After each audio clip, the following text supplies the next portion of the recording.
नमस्कार, मैं हूं डॉक्टर वरुण प्रभा और स्वागत करती हूं आप सभी लोगों का अपने इस चैनल पर।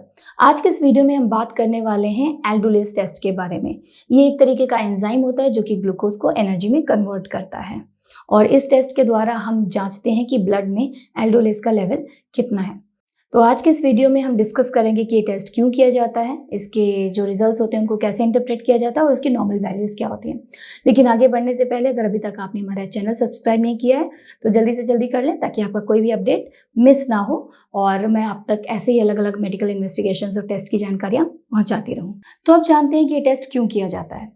जो एल्डोलेज टेस्ट होता है ये तब किया जाता है जब हमारे डॉक्टर सस्पेक्ट करते हैं कि हमें किसी तरीके की लिवर की बीमारी है, लिवर से जुड़ी कोई दिक्कत है या फिर मसल का डैमेज है। इन कंडीशंस में इस टेस्ट को करवाने की सलाह दी जाती है। पर वैसे ये जो टेस्ट है ये इन दोनों कंडीशंस के लिए मतलब लिवर डिजीज़ या फिर मसल डैमेज को जानने के लिए बहुत ही ज़्यादा सिग्निफिकेंट टेस्ट नहीं है। ये कोई कन्फर्मेटरी टेस्ट नहीं है, ये जस्ट एक इंडिकेटिव टेस्ट है। तो अब जानते हैं कि ये टेस्ट कैसे किया जाता है। इस टेस्ट को भी बिल्कुल नॉर्मल तरीके से किया जाता है कि हमारे एल्बो की वेन से ब्लड लिया जाता है और उसको लैब में भेजा जाता है टेस्ट करने के लिए। अलग अलग टेक्निक्स के द्वारा उसका टेस्टिंग की जाती है और रिपोर्ट हमें सौंप दिया जाता है। इसमें प्रेफरेबली हमें फास्टिंग सैंपल ही देना चाहिए।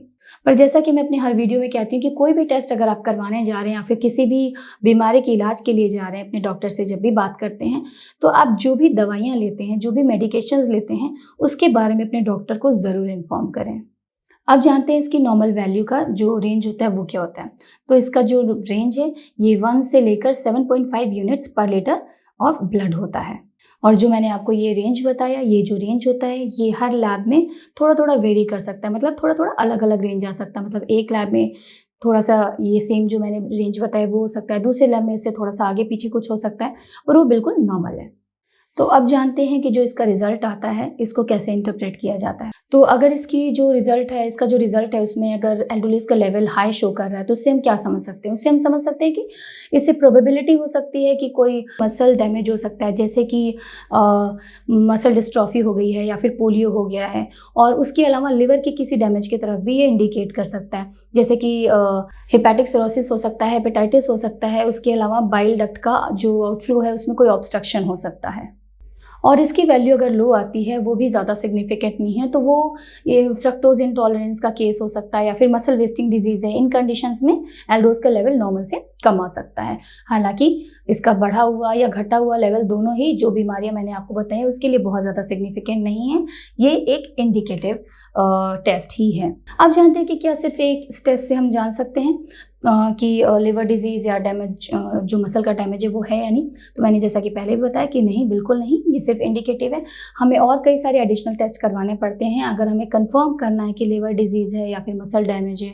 जैसे कि अगर हमें मसल डैमेज के बारे में पता करना है तो इस टेस्ट के अलावा हमें CPK है, LDH है, उसके लेवल्स को भी जाँचना बहुत ज़रूरी हो जाता है। साथ ही साथ अगर हम लिवर के डैमेज के बारे में सस्पेक्ट कर रहे हैं, लिवर कैंसर या लिवर से जुड़ी किसी बीमारी के बारे में सस्पेक्ट कर रहे हैं, तो हमें LFT करवाना होता है, मतलब कि लिवर फंक्शन टेस्ट, जिसके बारे में मैं पहले अपने वीडियो में आपके साथ डिस्कस कर चुकी हूँ। जिसमें क्या होता है कि LFT में जो लिवर फंक्शन टेस्ट है उसमें लिवर से जुड़ी कई सारी एंजाइम्स के, कई सारे पैरामीटर्स की जांच की जाती है, जिससे लिवर की फंक्शनिंग के बारे में हमें पता चलता है।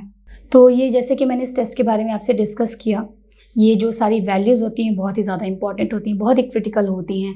तो हमेशा जो भी टेस्ट आप करवाते हैं हमेशा एक अच्छे रजिस्टर्ड और रिलायबल लैब से, सेंटर से करवाना चाहिए।